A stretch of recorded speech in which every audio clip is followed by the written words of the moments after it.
weeks, come back to Europe for a few weeks, go back to the States, and then in October we're doing 2 weeks in the UK, and then we're going to hook up with Saxon. We're going out with Saxon, and we're doing the tour with them. They're doing Wheels of Steel and Denim and Leather, Strong Arm of the Law, and so we're going to meet up with them, I believe, in Germany, and then we're going to finish the year out in Europe, and it's just, and we're so excited to go out with it. It's going to be awesome. Just another question. Who did the choice on the 2 cover songs you're going to release in your new EP? You know what? It's really hard to choose covers because everyone's done everything. So we go for more obscure stuff, and we're looking for things that had the same theme as what we're trying to get across with United World Rebellion. We wanted to do Queen. Johnny's a big Queen fan. We wanted to do that. Snake's a big Aerosmith fan. We all are, actually. And we just wanted to get something that was really cool. So we went through like 100 songs, you know, and trying to find one that hasn't been done is very difficult. Yeah. And I mean, even I just bought Queen's Greatest Hits. Sure, Heart Attack's not on there. It's a fucking heck. So we picked that one. I've got a daughter from Russia. How are you? Great, how are you? Great. Thanks for the show. Thank you very much. So we have great melodies in practically all your songs. We love them for melodies, but in late 2000 years, you say, is it true that the melody is substituted by rhythm and aggressions? Agree or disagree? And if you disagree, when you're going to go with melodic melodies. I couldn't understand the question. Can someone help out?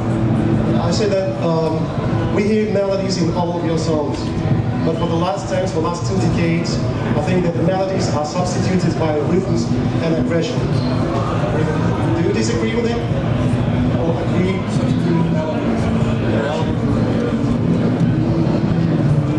I think he's asking you that the melodies are for rhythm and aggression. I hate, personally, I don't like to comment on other people's music because of our music. Here, you want to answer? Okay. Yeah, there is stuff that got more aggressive with us. Oh, not us.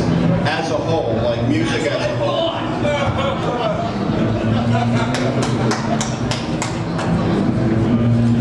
You answer that. Asshole. It's so true, I am. I don't make judgments on other people's music at all. I respect everybody that takes the time to get in a room and write songs and put their heart and soul into creating something. So I'd be the last person to judge anybody. We've always been really conscious of melody. It's something that has always been within our own songs. So as far as anybody else, I can't really give you an answer on that one, honestly. I respect everybody's ability to make music, and I know how hard it is. So to put a band together and to maintain a band and to go on tour with each other, it's a crazy fucking thing, but I respect anybody that can do it. And the beauty of music, making music, playing music, there's no rules. You know, you could make no sense in your song, but if it feels good, and it feels good to you, feels good to the band, that's all that matters, you know, because there's no rules to making music. That's why we have the best fucking job in the world. That's right. So with the EP called United World Rebellion, and you look at those kind of issues, there's a lot of causes out there at the moment, such as the Arab Spring, the 1%ers marching on the street. What to you is the most important kind of collective cause out there at the moment? Well, we, like as far as charities, stuff like that, where is it? So current world issues. I'm sorry? Current world, sorry, I lost my voice. Current world issues, the biggest current world issues. World Cup. You know, USA still in it, by the way. Again, it's like, we try not to worry about too much stuff, but we do, as people we do, as a band, we worry about ourselves because we have huge egos, but You know, there's coming from America, we always get involved in a lot of other people's problems, and it really drives us crazy. But it's what we do, you know. As far as a band, we're very involved with autism, and we have friends that have children that have autism, and we get very involved with those type of charities. It's not on a global level, but in the States we do it here. Come on. Johnny has got a wonderful thing he's doing for children who have terminal diseases, and he's been doing this. He just started it up, and I'm so proud. We all are proud of him that he's reaching out and being involved with children. We all have an affinity for kids, man. We all have families and nephews, nieces, sons, daughters, and there's nothing worse than seeing a kid suffer. So to bring a smile to a child's face is the most amazing thing in the world. Guys, can I just It's kiddo rags. It's very simple. When these kids lose their hair, they don't feel cool. So I want to make them feel like a rock star. So I give them do-rags like I wear, so they can feel like a rock star. And maybe they'll forget about hurt just for a little bit. You know? Guys, just to bring it back to the music, can I ask you all individually what you think the best Skid Row song ever written is? Scotty?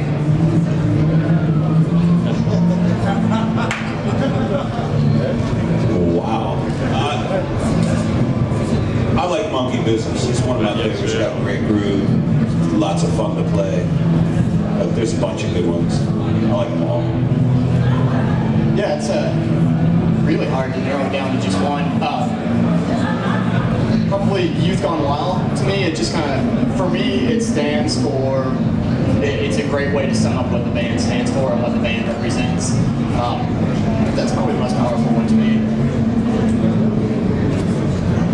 One of mine. No, We Are the Damned, which is coming out here later on this summer. It's so true. We are the damned. Let's see.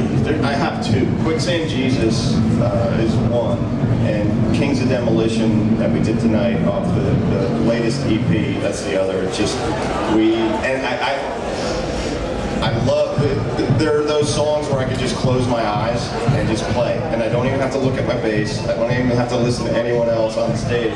They're just those songs that are kind of magic, and we worked really hard and argued over both of these songs and just rewrote them about 4 or 5 times each. So the work that was involved, and if we write the song, we got to bring it to these guys and see if they like it. So it's just like, we work really hard and we'll be like, okay, hope they like it. And everyone's like, either like, yeah, or, you know. So those two songs are really special to me. Stairway to Heaven. See, no one knows I wrote that, see? Now you got something to write about. In all honesty, I like to think that we haven't written it yet. It's so hard, so I like to think that we haven't written it yet. And it's so great to be a part of something for so long and still be inspired to create music and to go out and play. And the fact that, in all honesty, the fact that we're able to sit here and talk to you guys and play a show in front of people, it's the most humbling thing in the world. And we kid you not, it doesn't get lost on us. It's really that you guys give us the ability to go out and play shows is fucking amazing. So, you know what? Thank you guys, seriously. In all honesty, thank you. You know, back to what Rachel was saying about those guys bring in one great song after another. It's like it's never ending. But every once in a while. More than that. What about your preference releasing EPs? The result?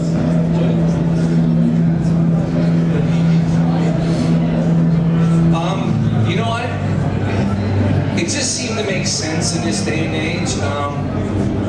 You write 6 or 7 songs and you put it out.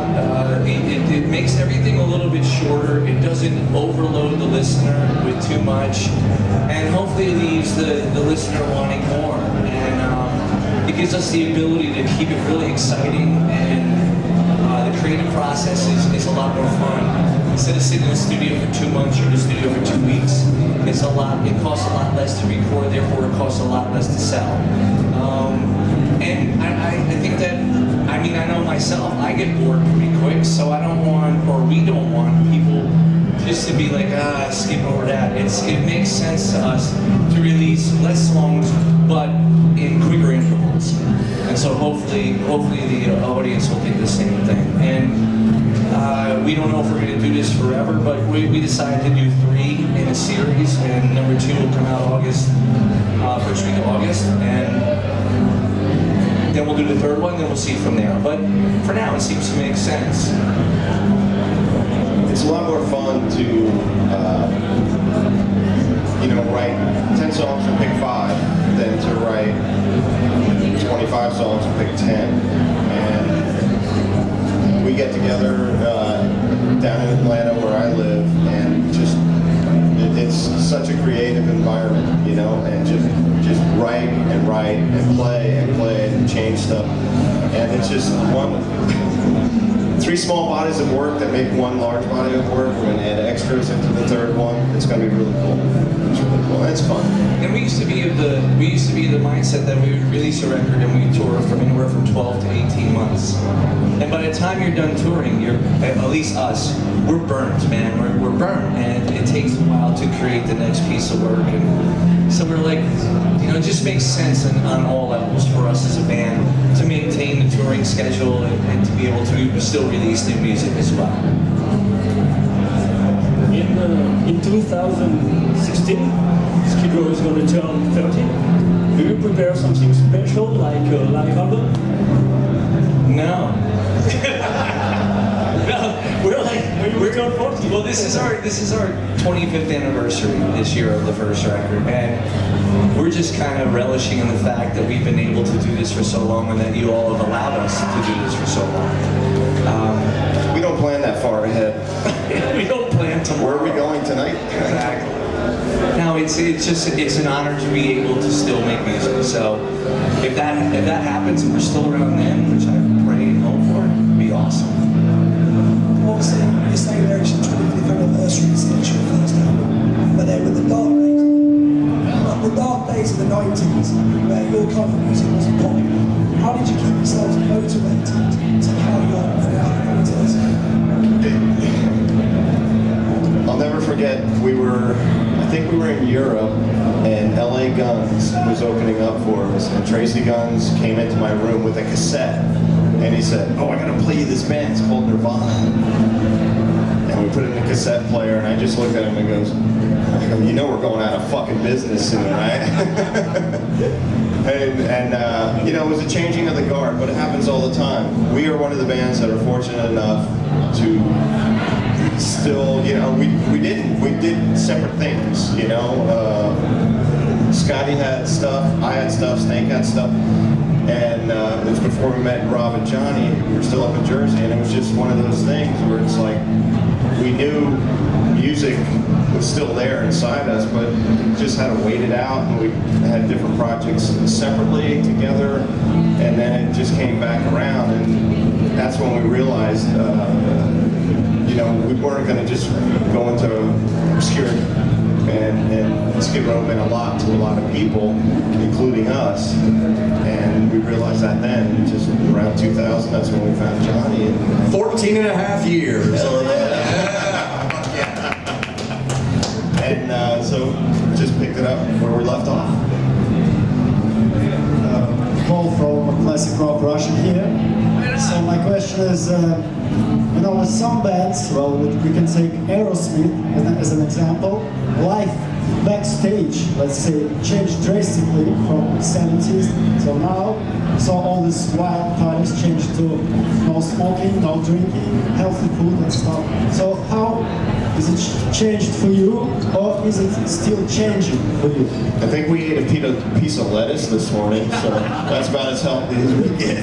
My first meal of the day was a Heineken. And I thank Heineken for giving me a fruitful and nutritional breakfast. It's good for you, right? It hasn't changed much with us. I mean, we were never banned. We were always drinkers. We never did drugs. I mean, so Never got into drugs. The night is young. We've seen too many of our friends fall to it, and we're never into it. But we kind of eat healthy. Nah, fuck it. No, we don't. We don't eat healthy. We're drinkers. Have you guys had the pizza around back? It's fucking amazing. it is. It's awesome. Pizza's so fucking good. The Hellfest wine's okay. So, hello from Greece, first of all. From Greece, hello. Thank you very much, Greece. I wanted to ask you, Rachel, I loved your playing on the Stone Sour album. And Corey Taylor told a few nice words about your music, about your first album. Do you see your music being influential to newer bands like Stone Sour, like that? And how do you feel about it?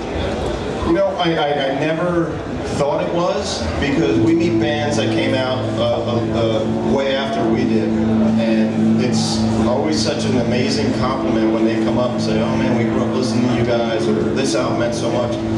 When I got a call from Corey and he asked me to play on the record, I was floored. I couldn't believe it. He asked me, because I'm a fan of the band, and they're just such amazing musicians.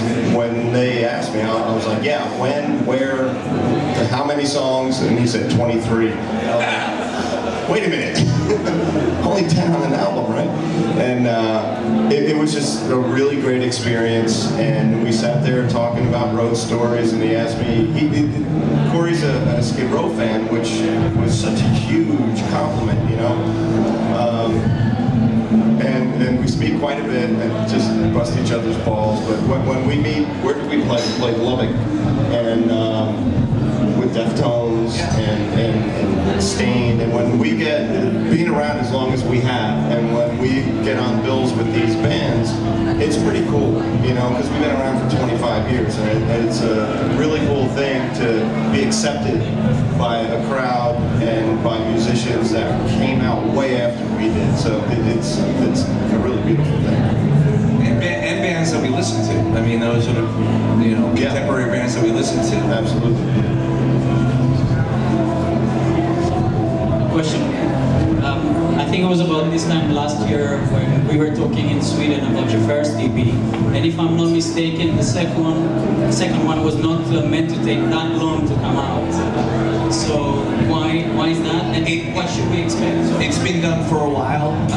It just made sense we have two different record labels, so not to bore you with all the bullshit, but it just made better sense for both labels to release in the first week of August. That was the best time for both of them. It's been done for... Yeah, I was saying that shit. We finished it in January, and if it was up to me, it would have been out in February. But I don't get to make those decisions. So musically, what should we be expecting from It's number fucking 2 and great. number 3? It's great. Of course. It's heavy like the first one. And Band's on fire. It really, it's a continuation of the first EP for sure.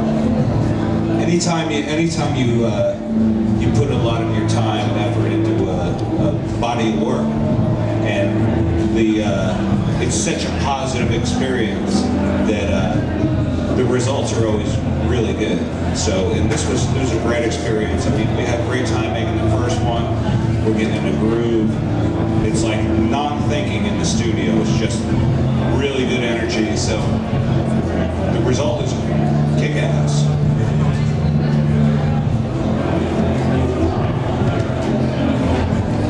Sing a Death Angel song for us.